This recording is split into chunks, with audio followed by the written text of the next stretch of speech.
Hi guys, it's Crazy back here, and today I am going to share with you guys my Shura PvE build. So, this is my PvE build. This is my stat distribution.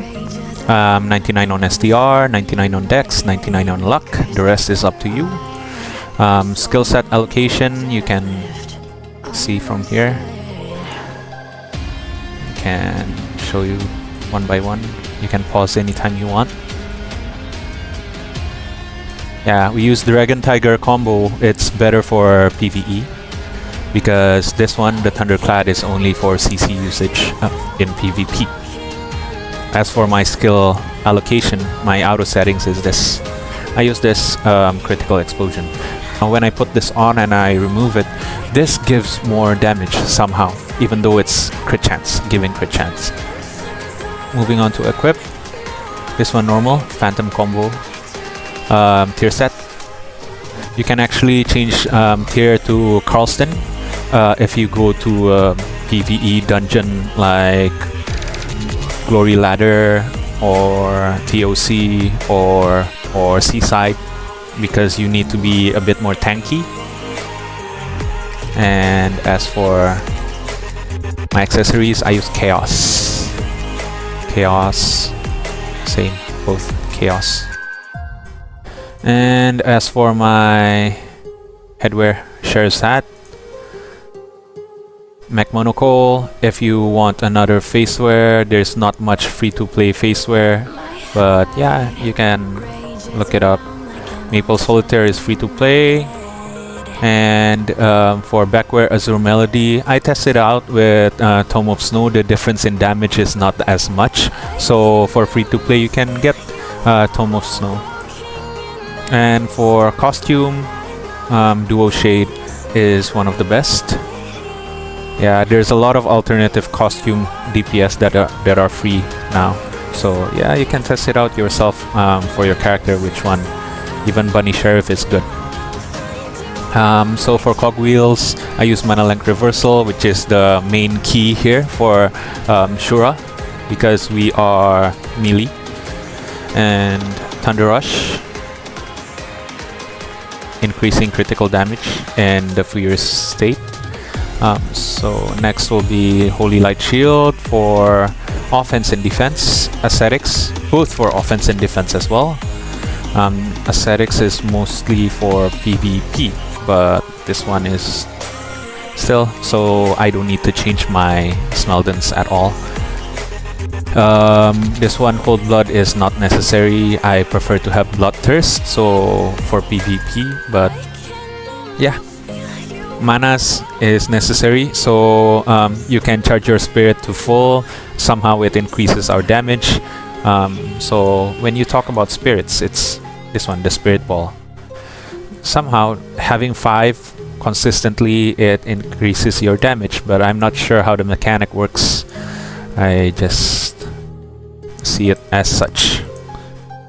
So we're at, yeah, here, enchants. For headwear, backwear, and costume, superior P attack, you can get STR on both of it if you want, which is the best, I guess, for Shura. And for this, for the weapon and accessory, you can use a superior crit with both P attack percentage at the bottom part. So yeah, this one, yeah, superior crit.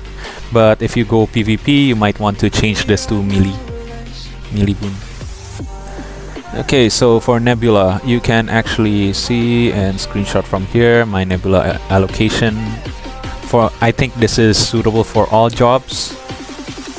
You might want to ask, why do I put on the green one, the Lepus and such, Mensa, this one.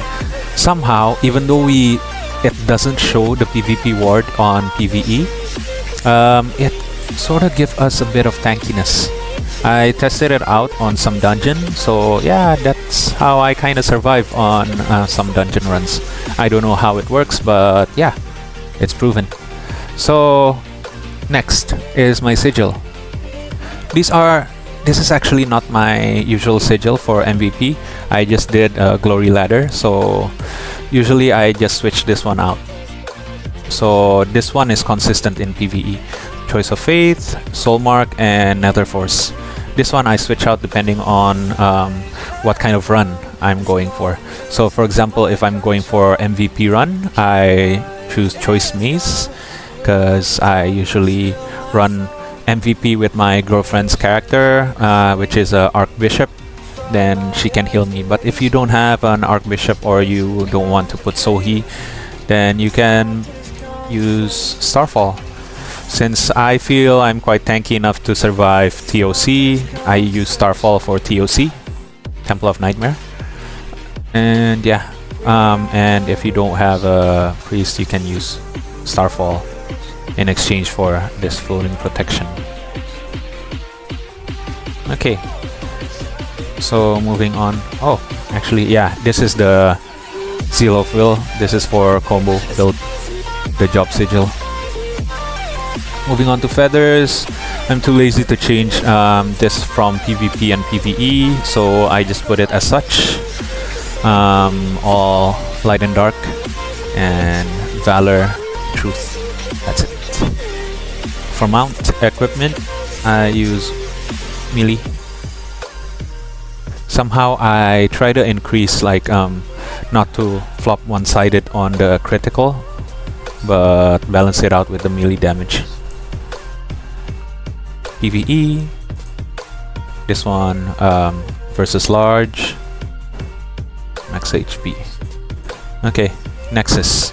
So Nexus, the talents which are important is actually, so I have several Nexus options for Shura, 3 of them: PvP Go, Gate of Hell, Shura PvE, and PvP combo.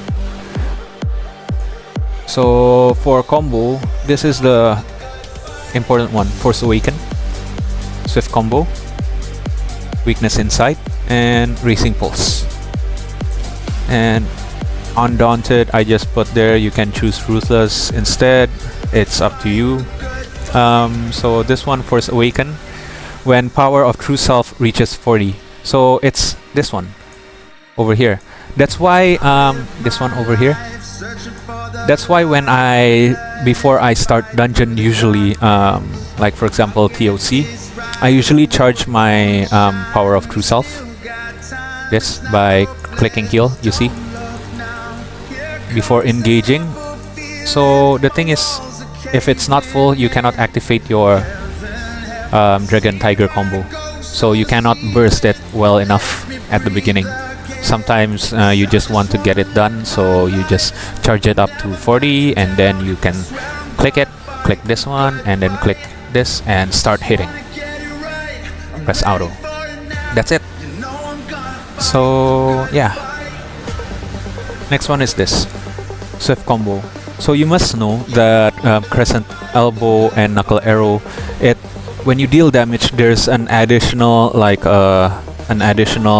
damage coming afterwards, shown in your damage calculation,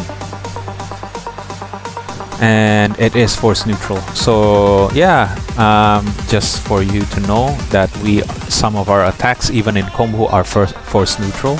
It's not that bad to actually have a neutral headgear, as what I put, for example, over here. Sometimes I use Raccoon Headband, this one. You see, this is the highest neutral skill damage. 6 plus 12, that is 18%. So Crescent Elbow and Knuckle Arrow, this is the extra damage. So this is Crescent Elbow, this is Knuckle Arrow, and yeah, you can see from the damage. See, the yellow one and then all the white one. The yellow one is the main damage from Crescent Elbow, and then the white one is the additional neutral damage. You can see. Okay, next is Weakness Insight. Weakness Insight, Crescent Elbow or Knuckle Arrow Marks target for 3 seconds. Tiger, Cannon, and Dragon combo deal 40% more damage to marked targets. So yeah, this is an increase in damage, not bad, so you can spam it. And Racing Pulse. For every 10% HP loss, gain damage plus 5% for single target skill upon taking damage, which Combo Master is mostly single target skills. So yeah, having HP loss sometimes is actually good. Yeah, this is quite useful in PvP as well. All of it.